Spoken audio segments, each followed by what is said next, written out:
hear me well? Okay. Let's see if it works. This is disappeared.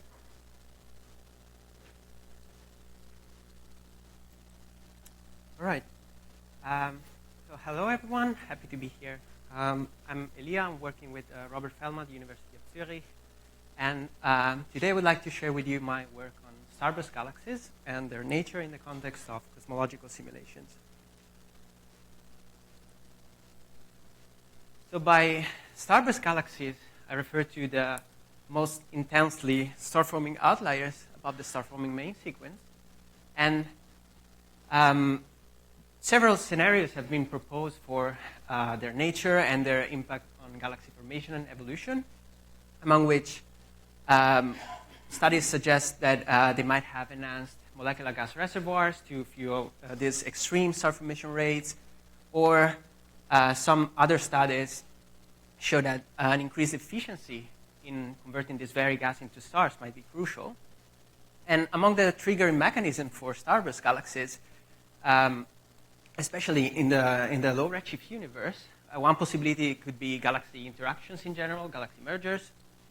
However, it seems that not all mergers are associated with starburst galaxies or starburst events in general, and so it's raising the question, what is then driving a starburst? And we decided to address this question using the Starbursts cosmological volume. And so Starbursts is simulating galaxy formation evolution at high dynamic range. I'm sure Robert will be happy to talk about this a bit more later. And so this, together with the FAR2 physics models that are accounting for realistic gas heating, cooling, stellar feedback, stellar star formation, and let me stress that we explicitly do not include AGN feedback in the simulation, so we can make some predictions in the absence of this very mechanism. And so all of this together allows us to accurately treat the state of the ISM, and therefore makes Starbursts quite a suitable simulation to study the nature of starburst galaxies.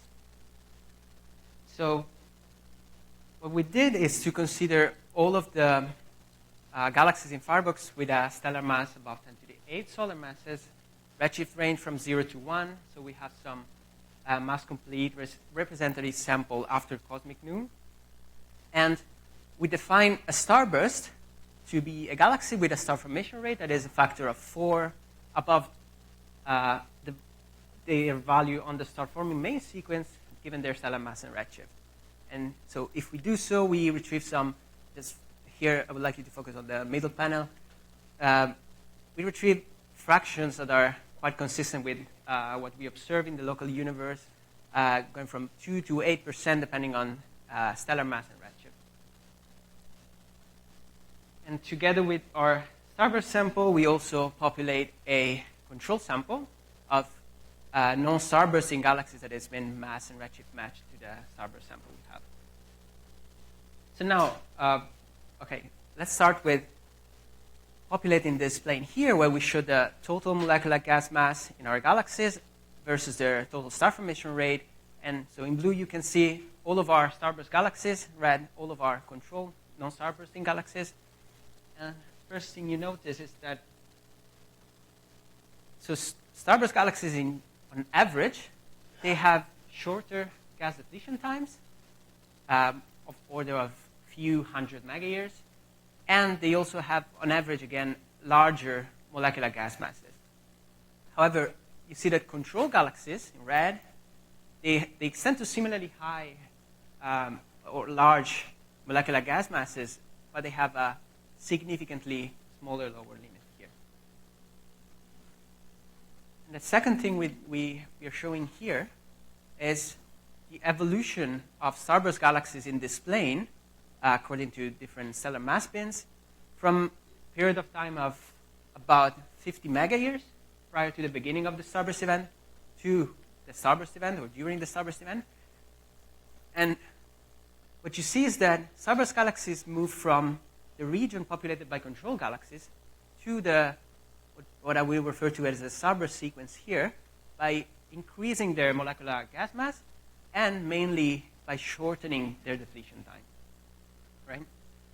So Now, if we go back to how you define the depletion time, this is simply the ratio between the total gas mass you consider, in this case molecular gas mass, over star formation rate.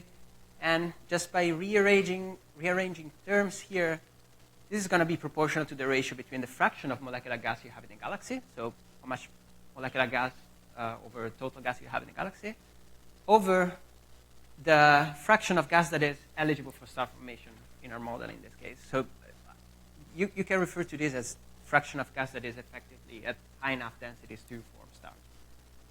And now let me guide you through this overcomplicated plot. What I'm showing here is the fraction of molecular gas that you have here versus the fraction of star-forming gas, high-density gas. It's here. And we follow starburst galaxies in 3 different stellar mass spins from about 70 megayears prior to the starburst event to 70 megayears after the beginning of the starburst event, and see how they evolve in this plane. So what they do is they move from the control sequence towards the starburst sequence in this 70 megayears prior to the starburst event, and then they go back onto the starburst, the control sequence, sorry. And they do so by increasing the fraction of molecular gas. We saw this earlier, so this is the amount of molecular gas in starburst galaxies is actually evolving, is increasing during time. And they disproportionately increase, meaning that this goes more rapidly, increase the fraction of high-density star-forming gas.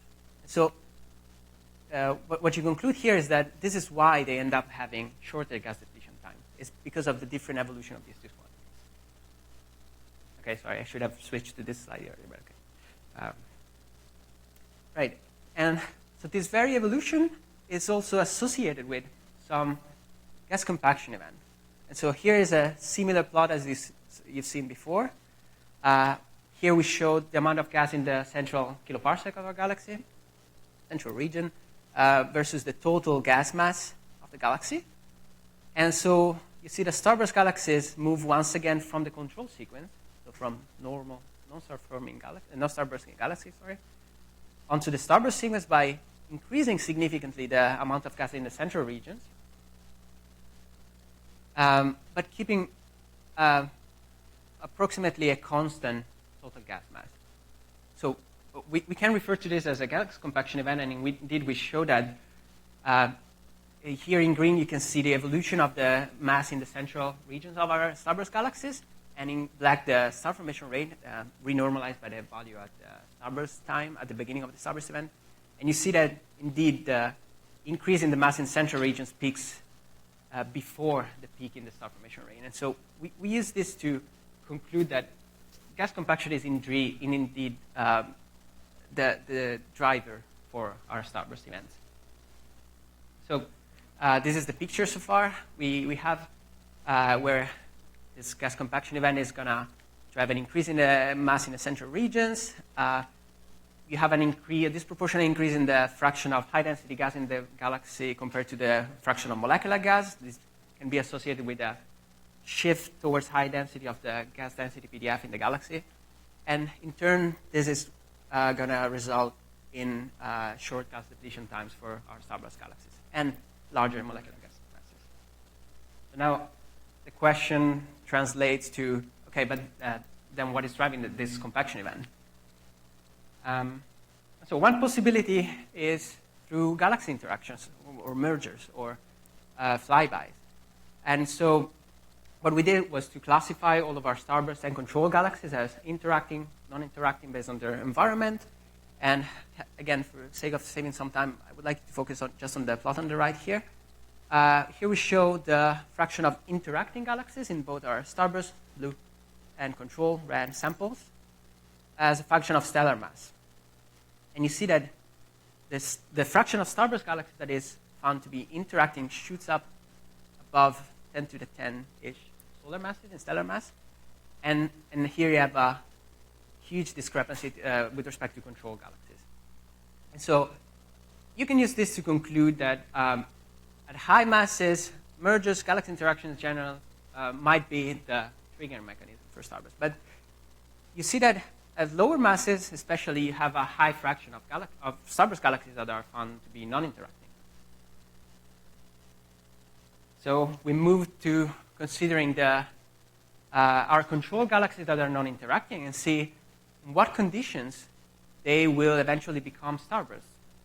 And so how do they have to look like in order to become a starburst in the future? And the most useful quantity we were able to assemble to correlate with the increase in the fraction of galaxies that will become starbursts is a proxy for the global galaxy average tumor Q for the gas component that is given. It's approximately the ratio between the gas-specific angular momentum and the amount of neutral gas you have in galaxies. And this is exactly what I'm showing here. This Q gas that is defined like this versus the fraction of our non-interacting control galaxies that will become a starburst. And you see that this increases quite rapidly as you go to low tumor Qs or more unstable gas reservoirs.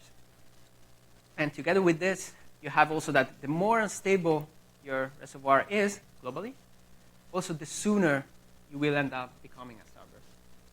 And so I just leave you here with the summary, just saying that indeed what we conclude is that global gravitational instability is indeed what drives starbursts in non-interacting systems, and you might think of galaxy interaction as the main driver for high masses. Thank you.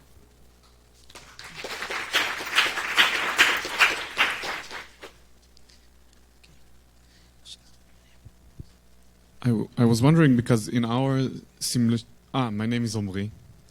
In our simulations, the Villa simulations, we find that at these low masses, you generally don't have a disk.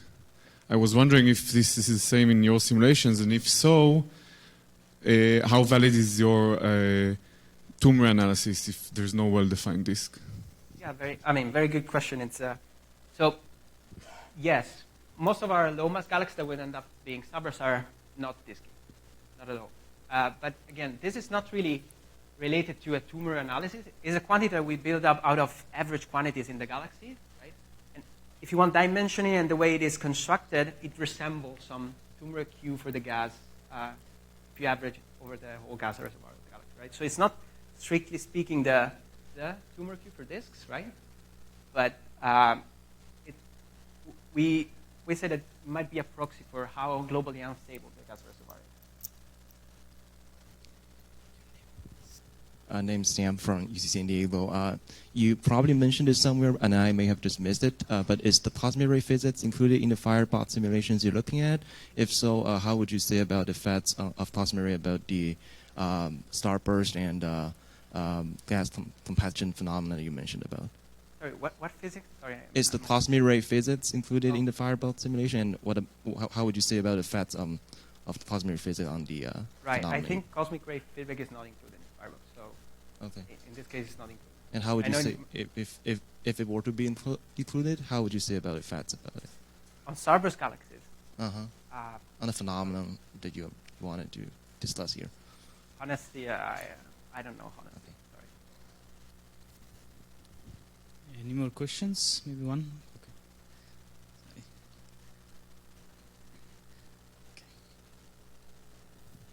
Your tumor Q parameter has 3 quantities in it.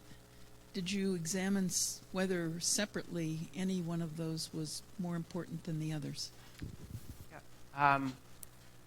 So actually, yes. So this is just the combination of these quantities that gives you the best correlation between fraction of the galaxies that will become starbursts. But yes, we did investigate the role of this quantity. So the total gas mass is not really telling you whether a galaxy is a starburst or is a control galaxy that is not subversing. It's not that useful in the end. It just acts to renormalize all these other quantities. And the most important one here is the specific angular momentum for the gas. I actually have I know it's a cartoon figure, but actually when you consider the non-interacting systems, this specific angular momentum of the gas is really crucial to determine what is the mode for starbursts. If you have a very low specific gas angular momentum, you end up with this global breeding modes in the galaxy. And so that might be a useful quantity. Sorry, we have to take it to the coffee break now. Okay, let's thank Elia and all the speakers for this session.